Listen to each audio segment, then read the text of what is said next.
আসসালামু আলাইকুম প্রিয় শিক্ষার্থী, আশা করি আল্লাহর রহমতে ভালো আছেন। আমরা অষ্টম শ্রেণীর নতুন গণিত বইয়ের ধারাবাহিক আলোচনা করছি। পূর্বের ভিডিওতে আমরা ২.১ অর্থাৎ মুনাফা চ্যাপ্টারের ২টি অনুশীলনী আছে, একটা ২.১ এবং ২.২।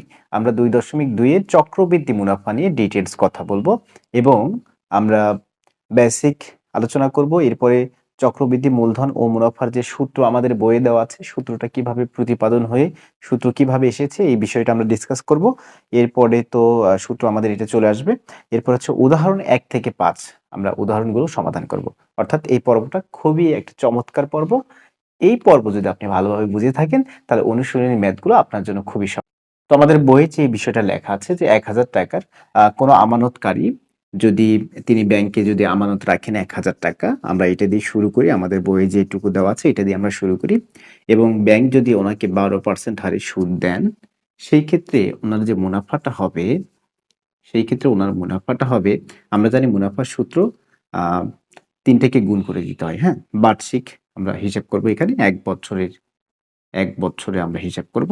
তাহলে সেই ক্ষেত্রে আমরা মুনাফা যদি বের করতে চাই, তাহলে মুনাফা সমান হবে আ আসল ইনটু হার ইনটু সময়। তার মানে ৳১,০০০ ও ব্যাংকে রাখছে ১২% হারে এবং সময় হচ্ছে ১ বছর। আর নিচে আমরা কি করব? ১০০ দিয়ে ভাগ করে দিব। তাহলে এই ২ শূন্য ২ শূন্য কেটে দিলে ১২ আর ১০ গুণ করলে আমরা পাবো ৳১২০ টাকা। আচ্ছা, যদি কোনো আমানতকারী ৳১,০০০ টাকা ব্যাংকে রাখে এবং ব্যাংক তাকে যদি ১২% হারে সুদ দেয়, সেই ক্ষেত্রে মানে ৳১০০ টাকায় ৳১২ সুদ দিবে। তাহলে সেই ক্ষেত্রে ৳১০০ টাকায় ৳১২, ৳১০০ টাকায় ৳১২, ৳১০০ টাকায় ৳১২, এইভাবে ৳১,০০০ টাকায় সে ৳১২০ টাকা পাবে। ঠিক আছে? মানে ৳১,০০০ মানে ৳১০০ টাকায় সে পাবে ৳১২, আবার ৳১০০ টাকায় সে পাবে ৳১২, আবার ৳১০০ টাকায় সে পাবে ৳১২। এইভাবে ১,০০০ এভাবে ১,০০০, ঠিক আছে? ১, ২, ৩, ৪, ৫, ৬, হ্যাঁ?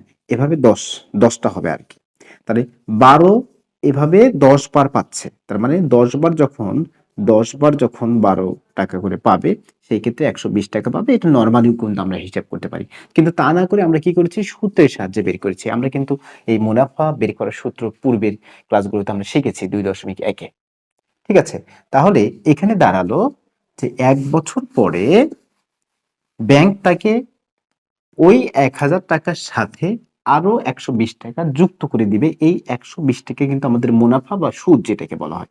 তাহলে এখন তিনি ১ বছর পরে যদি টাকাটা ফেরত নিতে চান, ১ বছর পরে যদি টাকাটা ফেরত নিতে চান, তাহলে তিনি ফেরত নিবেন টোটাল, উনি ৳১,০০০ জমা দিয়েছেন আর ওনার সুদ হয়েছে ৳১২০। তাহলে সেই ক্ষেত্রে এখানে কিন্তু ৳১,১২০। তাহলে সেই ক্ষেত্রে তিনি কত টাকা পাচ্ছেন? ৳১,১২০ পাচ্ছেন। আমরা একটু বইয়ের সাহায্য নিব। ঠিক আছে? আচ্ছা, এরপরে ২ বছর যখন চলবে, এটা চলমান যখন থাকবে ১ বছর। এখন ওই যে ব্যাংক তাকে ৳১২০ দিল, তাই না? তার মানে তার এখন মোট টাকা হচ্ছে ৳১,১২০। এখন এটাই হচ্ছে তার মূল টাকা। কারণ এটা তিনি কিন্তু ফেরত পাবেন যদি চান। তাহলে এখন আবার উনি ২য় বছরের ক্ষেত্রে যখন ২ নাম্বার বছর চলবে, ২য় বছর, তখন যে কাজটা হবে, এই ৳১,১২০ থেকে ৳১,১২০ আবার তিনি মুনাফা পাবেন। কত টাকা? কত পার্সেন্ট হারে? ১২% হারে। তাহলে মুনাফা, এখানে আমরা মুনাফা বের করব। আমরা জানি যে আসল, এটা হচ্ছে তার আসল, তারপরে হার হচ্ছে ১২%, সময় কিন্তু আবার ১ বছর বাড়ছে। তাহলে সময় আবার ১ বছর বাড়ছে আর ভাগ করে দেব স্যার ১০০ দিয়ে। ০, ০ কেটে দেই। তাহলে এখন আমরা যেটা করব, ১১২ × ১২, আমরা একটু ক্যালকুলেটরের সাহায্য নিব। ১১২ × ১২ করছি আমি। ১১২ × ১২ ৪৩, ১৩৪৪। ১৩৪৪ কে আমি ভাগ করব ১০ দিয়ে। তার মানে ১৩৪.৪। ১৩৪.৪। তাহলে এখন এই ৳১,১২০ ছিল তার মূল আসল টাকা।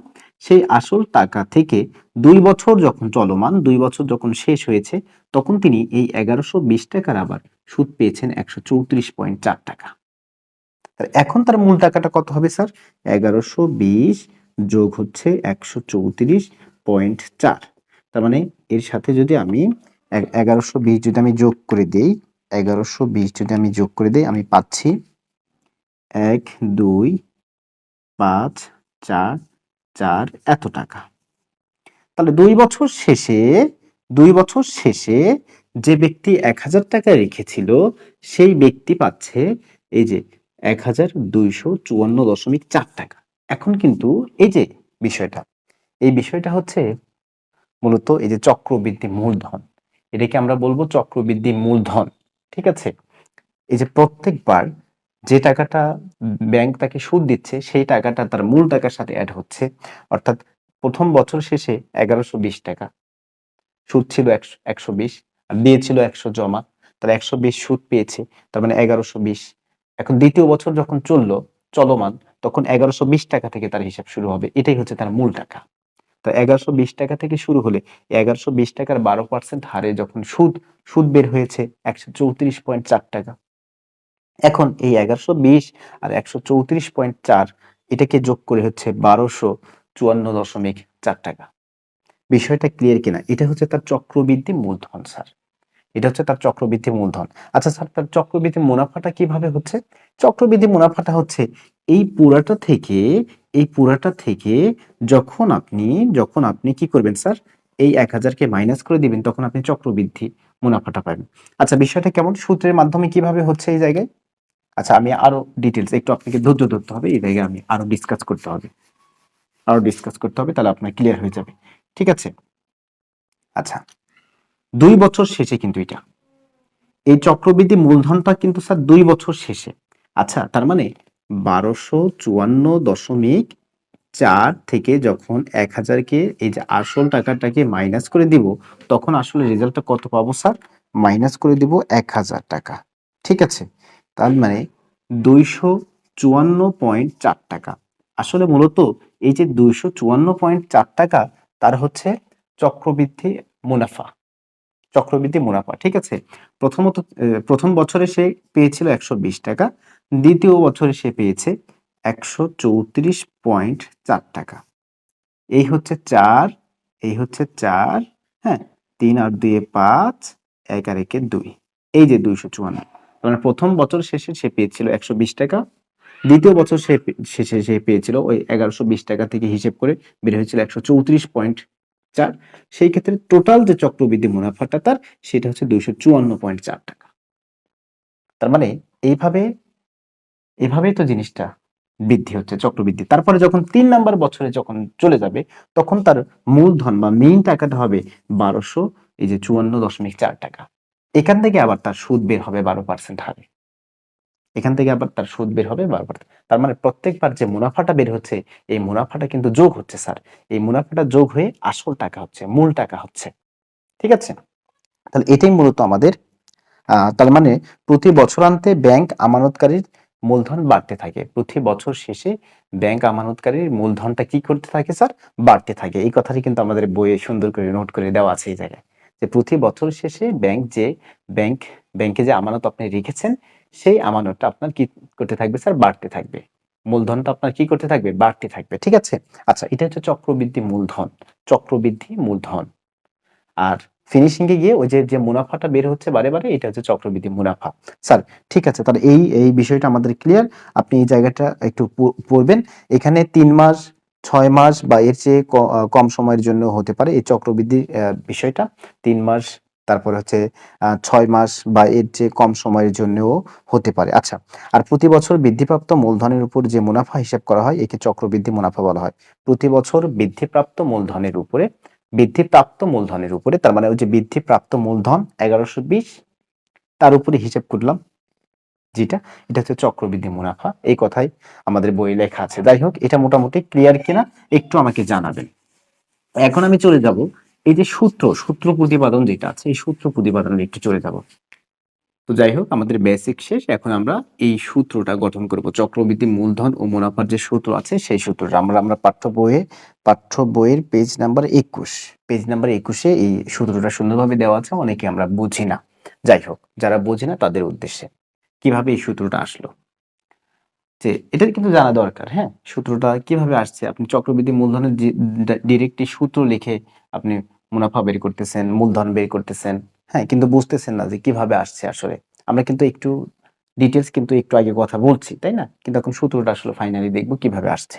আচ্ছা, প্রথম বছর শেষে একটা বিষয় খেয়াল করেন যে প্রথম বছর শেষে চক্রবৃদ্ধি মূলধন কেমন হবে?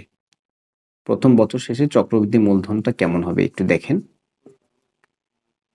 এখানে মুনাফা থাকবে, আবার আসলও থাকবে। এই জায়গায় কি থাকবে স্যার? মুনাফা থাকবে, আসলও থাকবে। ওই যে ১,০০০ টাকা যে আমরা নিয়েছি, ১,০০০ টাকা আমাদের আসল ছিল এবং সেখান থেকে ১২০ টাকা আমাদের মুনাফা বের হয়েছে। এই ২ টা যোগ করে স্যার ১১২০ টাকা হয়েছে। এই ১১২০ টাকা কিন্তু আমাদের কি ছিল? প্রথম বছর শেষে চক্রবৃদ্ধি মূলধন। এই ১১২০ টাকা ছিল প্রথম বছর শেষে চক্রবৃদ্ধি মূলধন। আর মুনাফা ছিল স্যার ওই যে ১২০ টাকা চক্রবৃদ্ধি মুনাফা ছিল। তার মানে মূল টাকা থেকে এই যে আপনার দিন শেষে মানে মাস শেষে বা বছর শেষে যে হিসেব করে যে মূল টাকাটা ১১২০ টাকা বের হলো, সেই মূল টাকা থেকে আপনার যে আসল টাকাটা আপনি রেখেছিলেন ব্যাংকে, ওই টাকাটা মাইনাস করে দিলেই কিন্তু আমরা চক্রবৃদ্ধি মুনাফা পেয়ে যাচ্ছি। আচ্ছা যাই হোক। তো এখন এইটাকে আপনি যদি একটু গাণিতিকভাবে লিখতে চান, আমি এইটুকু মুছে দেই, P plus I. P sir পির মতোই থাকবে, আই সমান আপনি জানেন পি এন আর। তাহলে এই জায়গা থেকে আপনি জানেন যে পি ঠিক থাকবে, এন কিন্তু ১ বছর। এনটা কিন্তু ১ বছর। তার মানে এন ১ বছর যদি আপনি বসায় দেন, তাহলে এন থাকতেছে না, শুধু আর থাকতেছে। তাহলে এখান থেকে পি কমন নেন, 1 প্লাস আর পাবেন। তাহলে এটা হচ্ছে ১ বছর শেষে আপনার চক্রবৃদ্ধি মূলধন। এখন দ্বিতীয় বছর শেষেই কিন্তু আমাদের অনেকের ঝামেলা হয়। তাহলে দ্বিতীয় বছর শেষে চক্রবৃদ্ধি মূলধন, দ্বিতীয় বছর শেষে চক্রবৃদ্ধি মূলধন কি হবে? P plus I. এখন স্যার পি কিন্তু এই পি কিন্তু সেই পি না, এই পি কিন্তু এই পি, অর্থাৎ এই যে পুরোটা এই পি হবে। কারণ ওই মূলধন নিয়ে আপনাকে কিন্তু দ্বিতীয় বছরে কাজ করতে হবে। দেখেন আমরা যখন দ্বিতীয় বছরে কাজ করেছি তখন ১১২০ কিন্তু আমরা মেন মূলধন কিন্তু নিয়েছি। মানে মনে হয় যে ১১২০ টাকা আমি রেখেছি ব্যাংকে, এরকম। তাহলে এখন মনে হবে আপনার কাছে যে আপনি এই পুরা টাকাটা, এই যে পি ইন্টু 1 প্লাস আর, এই পুরা টাকাটা আপনি দ্বিতীয় বছরে আপনার এখানে যোগ হবে। তাহলে পি যদি পি না হয়, পি হবে এইটা। তার মানে পি যদি ওইটা হয় তাহলে লিখে ফেলেন পি ইন্টু 1 প্লাস আর। এখন আই সমান আবার কি জানেন স্যার? আই সমান পি এন আর, পি ইন্টু 1 প্লাস আর। আচ্ছা, এই পি যদি এখানে এটা হতে পারে তাহলে কি এখানে হবে না এটা? মানে পি মানে তো এই পুরাটা, পি ইন্টু 1 প্লাস আর। তাহলে পি মানে তো পি ইন্টু 1 প্লাস আর লিখতে পারবেন এখন। আর এন তো প্রয়োজন নাই স্যার, এন তো 1, আর আর ক্ষেত্রে আর লিখে দিতে হবে। অনেকে এই জায়গাটা বোঝে নাই। একটা বিষয় খেয়াল করেন, পি প্লাস আই এটা হচ্ছে আপনার মেইন সূত্র ছিল, কিন্তু পি তো চেঞ্জ হয়ে গেল স্যার, পি চেঞ্জ হয়ে গেল, তাই না? চেঞ্জ হলো কিভাবে? পি কিন্তু এখন এই টাকাটা নিতে হবে আপনাকে, এখানে হিসেব করে যে টাকাটা পাবেন এই টাকা নিয়ে আপনাকে এখানে হিসেব করতে হবে। তাহলে পির জায়গায় আপনি পি ইন্টু 1 প্লাস আর দিয়ে দিবেন। এই যে পি, আই সমান পি এন আর জানেন, তাহলে পির জায়গায় আপনি দিবেন পি ইন্টু 1 প্লাস আর। এই জায়গাটা কিন্তু অনেকের ঝামেলা হয় কিন্তু, ঠিক আছে? মানে মেন কথা আপনাকে এখন শুধু পি নিয়ে কাজ করা যাবে না, কি নিয়ে কাজ করতে হবে? এই আগের প্রথম বছর শেষে যে চক্রবৃদ্ধি মূলধন বের হয়েছিল এইটা নিয়ে এখন কাজ করতে হবে। তাহলে পি মানে হচ্ছে পি ইন্টু 1 প্লাস আর, আবার আই সমান আপনি জানেন পি এন আর, কিন্তু পির জায়গায় তো পি ইন্টু 1 প্লাস আর দিতে হবে। এই জায়গায় কিন্তু আমাদের সমস্যা হয়ে যায়। আচ্ছা, এখন আমরা এই দুই জায়গা থেকে কি কমন নিতে পারবো স্যার? পি ইন্টু 1 প্লাস আর কমন নিতে পারবো। থাকবে কি? পি ইন্টু 1 প্লাস আর যদি কমন নেই তাহলে এখানে থাকবে কি? এখানে 1 থাকবে। কি থাকবে? 1। পি ইন্টু 1 প্লাস আর কমন নিয়েছি, তাহলে থাকবে কি স্যার? শুধু আর থাকবে। আচ্ছা, পি 1 প্লাস আর কয়টা? 1 প্লাস আর 2টা, তার মানে 1 প্লাস আর 2টা, তার মানে অল স্কোয়ার। তিন তিন নম্বর বছর শেষে, তাহলে তৃতীয় বছর শেষে কি হবে একটু দেখি। তৃতীয় বছর শেষে কি হবে একটু দেখি। তৃতীয় বছর শেষে চক্রবৃদ্ধি মূলধন, এখন কিন্তু এইটা নিয়ে কাজ করতে হবে। আপনি কি জানেন? P plus I. আচ্ছা, পি প্লাস আই সমান আবার জানেন পি এন আর, এন হচ্ছে 1। আচ্ছা, তাহলে পির জায়গায় এখন এটা বসবে, পি ইন্টু 1 প্লাস আর অল স্কোয়ার প্লাস পি জায়গায় এটা বসবে পি ইন্টু 1 প্লাস আর তার উপর স্কোয়ার। তাহলে থাকবে কি, এন তো নাই, পির জায়গায় ওটা বসায় ফেলছি, থাকবে শুধু আর। এখন দুই জায়গা থেকে কমন কি যায়, পি ইন্টু 1 প্লাস আর তার উপরে অল স্কোয়ার, এটা কমন যায়। তাহলে স্যার এখানে থাকবে কি, এখানে থাকে শুধু 1, আর এখানে এটা কমন গেছে, শুধু থাকে আর। তাহলে ফাইনালি এখানে যে আমরা যে রেজাল্টটা পাচ্ছি, পি ইন্টু 1 প্লাস আর অল স্কোয়ার 1 প্লাস আর, তার মানে পি ইন্টু 1 প্লাস আর তার উপরে কিউব হয়ে যাচ্ছে, একটা আর দুইটা পাওয়ারগুলো যোগ হয়ে গেল, যেহেতু একই ভিত্তি এক, পাওয়ার হয়ে যায় যোগ, এখানে 1, তার মানে 1 এবং 2 যোগ করলে হবে 3। তার মানে 3 নম্বর বছর শেষে আমরা কিন্তু চক্রবৃদ্ধি মূলধন কিন্তু এটা পেয়ে যাচ্ছে স্যার। অনুরূপভাবে আমরা যদি চলতে থাকি,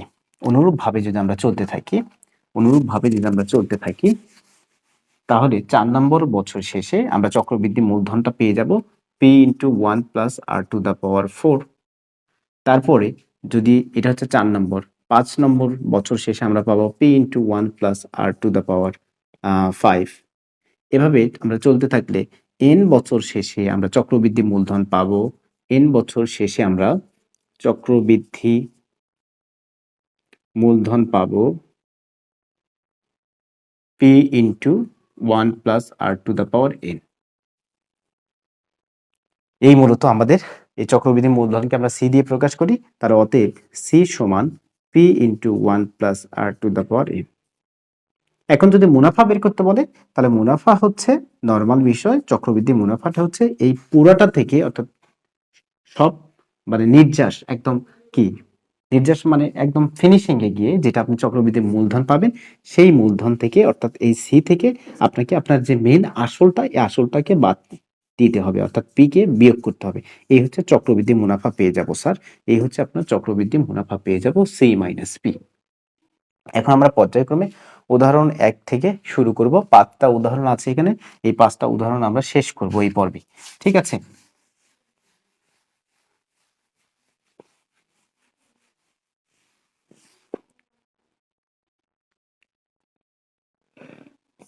প্রথম উদাহরণটা কি বলেছে, যে বার্ষিক শতকরা 8 টাকা মুনাফা হয়, তার মানে হার দেওয়া আছে, আপনার হার দেওয়া আছে 8 টাকা, ৬২,৫০০ টাকার, তার মানে আসল দেওয়া আছে ৬২,৫০০ টাকা, এরপরে সময় দেওয়া আছে 3 বছর, চক্রবৃদ্ধি মূলধন বের করতে বলছে। তাহলে আমরা জানি চক্রবৃদ্ধি মূলধন সূত্রটা কি ছিল, C equal P into 1 plus R to the power N. তাহলে এখানে জাস্ট বসাই দিব আমরা, পি কত দেওয়া আছে ৬২,৫০০, তারপরে হচ্ছে সরি পি দেওয়া আছে এটা, এরপরে 1 এর মতোই থাকবে, আর কত দেওয়া আছে, আর হচ্ছে 8, তার মানে 8 বাই হচ্ছে 100, ঠিক আছে, আর এন হচ্ছে 3 বছর।